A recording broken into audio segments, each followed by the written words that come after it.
Paris অলিম্পিকের সাঁতার প্রতিযোগিতা শেষ হলো দুই বিশ্ব রেকর্ড দিয়ে। পুরুষদের 1500 মিটার ফ্রি স্টাইলে বিশ্ব রেকর্ড গড়েছেন যুক্তরাষ্ট্রের ববি ফিনকে।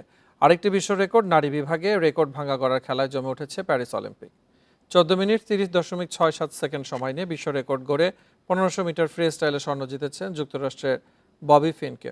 আর 400 মিটার মেডলি রিলেতে 3 মিনিট 27.46 সেকেন্ড সময় নিয়ে স্বর্ণ জিতেছে চীন।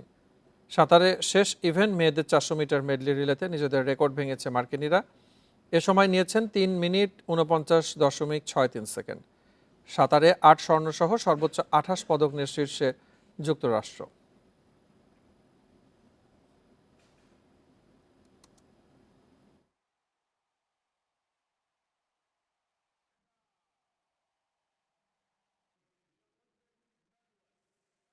প্যারিস অলিম্পিক গেমসের সব ইভেন্টের সরাসরি সম্প্রচার দেখতে পাবেন শুধুমাত্র আকাশ ডিজিটাল টিভির 306, 307 ও 354 নম্বর চ্যানেলে।